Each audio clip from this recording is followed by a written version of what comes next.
COVID-19 can be characterized as a pandemic. Good afternoon, everybody. In the past 2 weeks, the number of cases of COVID-19 outside China has increased 13-fold, and the number of affected countries has tripled. There are now more than 118,000 cases in 114 countries, and 4,291 people have lost their lives. Thousands more are fighting for their lives in hospitals. In the days and weeks ahead, we expect to see the number of cases, the number of deaths, and the number of affected countries climb even higher. WHO has been assessing this outbreak around the clock, and we're deeply concerned both by the alarming levels of spread and severity and by the alarming levels of inaction. We have therefore made the assessment that COVID-19 can be characterized as a pandemic. Pandemic is not a word to use lightly or carelessly.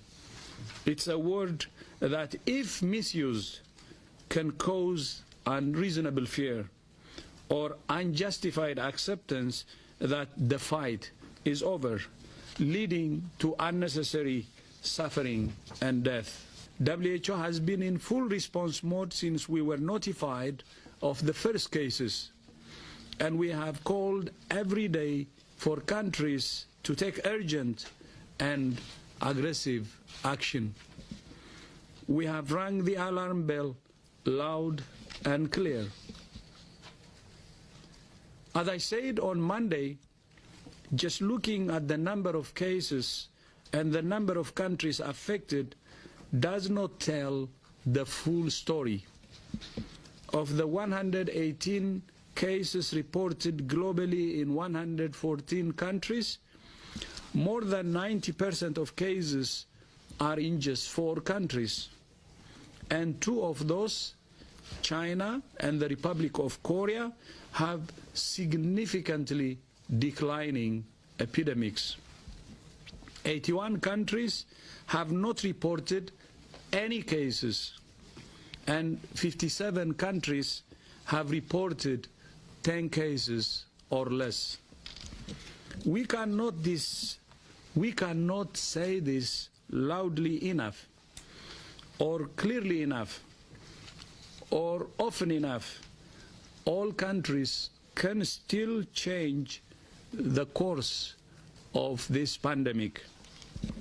If countries detect, test, treat, isolate, trace, and mobilize their people in the response, those with a handful of cases can prevent those cases becoming clusters, and those clusters becoming community transmission. Even those countries with community transmission or larger clusters can turn the tide on this virus. Several countries have demonstrated that this virus can be suppressed and controlled.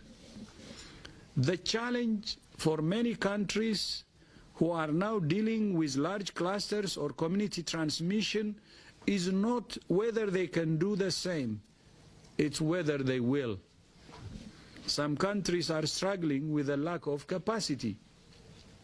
Some countries are struggling with a lack of resources. Some countries are struggling with a lack of resolve. We're grateful for the measures being taken in Iran, Italy, and the Republic of Korea to slow the virus and control their epidemics.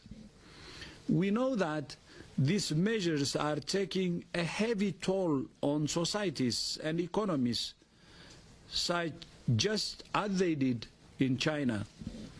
All countries must strike a fine balance between protecting health, minimizing economic and social disruption, and respecting human rights.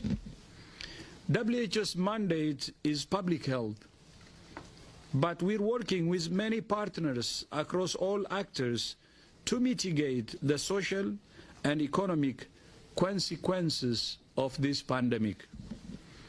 This is not just a public health crisis. It's a crisis that will touch every sector. So every sector and every individual must be involved in the fight. I have said from the beginning that countries must take a whole of government, whole of society approach built around a comprehensive strategy to prevent infections, save lives, and minimize impact. Let me summarize it in 4 key areas. First, prepare and be ready.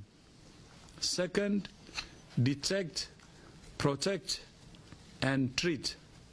Third, reduce transmission. And fourth, innovate and learn. I remind all countries that we're calling on you to activate and scale up your emergency response mechanisms. Communicate with your people about the risks and how they can protect themselves. This is everybody's business. Find, isolate, test, and treat every case and trace every contact. Ready your hospitals, protect and train your health workers, and let's all look out for each other, because we need each other. There has been so much attention on one word, and you know that. Let me give you some other words that matter much more and that are much more actionable. These are prevention, preparedness, public health, political leadership, and most of all, people. We're in this together to do the right things with calm. We're in this together to do the right things with calm and protect the citizens of the world. It's doable.